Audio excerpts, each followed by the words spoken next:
நுணுக்கமான அரசியல் புரிதலோடு அரசியல் பார்வைகளை கொண்டு இது திடீர்னு வந்துடல, நீண்ட காலமாக ஒரு அப்சர்வேஷன்ல பார்த்துட்டு அதுக்கப்புறம் தான் வந்திருக்கோம் அப்படிங்கிறாரு சரவணன். உங்களோட பதில்? அதில் எந்த மாற்று கருத்தும் இல்லை. ஏன்னா அவர் தலைவா படத்தில் வந்து தலைவா படம் எடுக்கிறாங்க. அதில் வந்து கீழே வந்து ஒரு சப்டைட்டில் டைம் டு லீட், இதுதான் வந்து சப்டைட்டில். இதை எடுக்க சொல்லி பெரிய பிரச்சனை. அந்த படம் வந்து வெளியிட விடாமல் தடுக்கிறாங்க.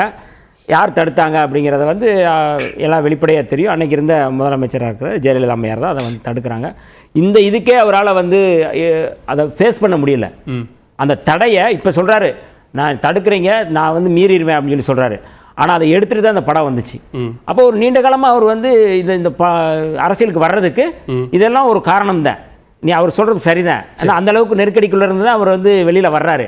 இப்போ நம்ம என்ன சொல்கிறோம்னா, விழுப்புரத்தை விக்கிரவாண்டியில் அவர் பேசின பேச்சில், கடந்த முறை அவர் அந்த முதல் பேச்சில் வந்து நம்மெல்லாம் கூட்டணி நம்ம கூட சேர்ந்து வருவாங்கல்ல, கூட்டணிக்கு வருவாங்கல்ல, நம்ம கூட்டணி ஆட்சி அமைப்போம்ல அப்படின்னு சொல்கிற இடத்துல இருந்து மாறி இன்றைக்கி வந்து அவர் வந்து நாங்கள் தான் திமுகவுக்கு எதிரான ஒரு அணியில் இருக்கிறோம் அப்படின்னு அவர் வந்து வெளிப்படையாக வந்து ஒரு மாறி வந்திருக்கிறாரு. ஓகே, முதல் மாநாட்டு பேச்சுக்கும் இந்த பேச்சுக்கும் டிஃப்ரெண்ட் இருக்குது. சரி, ஒரு மாஸ் லீடர் முழுக்க இவங்க வந்து முழுமையாக சினிமாவில் இருக்கின்ற அந்த கவர்ச்சி மூலமாக இவர் வந்து வெளியில் வர்றாரு.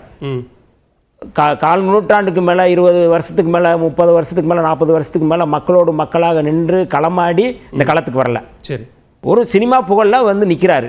மாநாட்டுக்கும் பொதுக்குழுக்கும் இடையில ஒரு இடத்துல பேசும்போது அரசியலில் நிரந்தர எதிரியும் இல்லை நண்பனும் இல்லை அப்படின்னாரு. அது வேண்டாமா, விட்டுலாமா? இல்லை, அது வந்து அவர் வந்து சொல்றாரு, விடுதலை சிறுத்தைகள் எப்படி பார்க்குறோம், நிரந்தர எதிரி அப்படிங்கிறது வந்து கொள்கை தான். நாங்கள் நபர்கள் அடிப்படையிலே பேசல.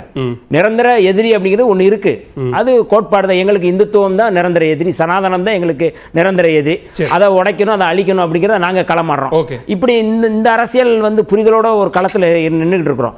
இவர் வந்து முழுக்க ஒரு எலைட்டா வந்து நின்று ஒரு அரசியல் பண்ணணும் அப்படிங்கிற நோக்கத்தில் பண்றாரே ஒழிய, எந்த இடத்திலும் மக்கள், வெகு மக்களுக்காக, பாதிக்கப்பட்ட மக்களுக்காக, பாதிக்கப்பட்ட மக்களோடு மக்களாக நின்று அவர் களமாடுறாரு, பேசுறாரு அப்படிங்கிறத நம்ம எங்கேயுமே பேச முடியாது. அதுக்கான ஆதாரங்கள் இல்லை. ஏதாவது ஒரு ஆதாரம் இருக்கு, இந்த இடத்துல நான் போயிருக்கிறேன் அப்படின்னா அந்த இடத்துல வந்து நம்ம ஆதாரத்தை நம்ம பேசலாம். எதுவுமே இல்லை. அப்ப எதுவுமே இல்லாத ஒரு அரசியல் அவர் பண்றாரு அப்படின்னா அதுக்கு பின்னாடி இருக்கிற நுண்ணரசியல் தான் வந்து பாஜக. பாரதிய ஜனதா கட்சி இந்த 26 தேர்தலில் எப்படியாவது திமுக கூட்டணியை வந்து ஏதாவது வீழ்த்த வேண்டும், திமுக ஆட்சிக்கு வரக்கூடாது அப்படிங்கறது அவங்களுடைய இலக்கு.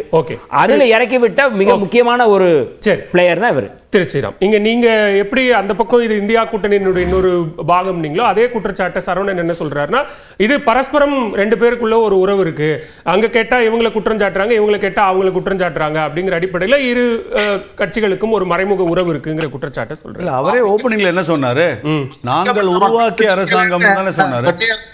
வன்மையா வந்து மறுக்கிறேன். மக்கள் நான் வரேன் சரவணன், வரேன். உங்களுக்கான ஒரு வாய்ப்பு நான் கொடுக்குறேன். அவர் பேசி, ஸ்ரீராம் பேசி முடிச்சுட்டு நான் வரேன். இல்ல அவர்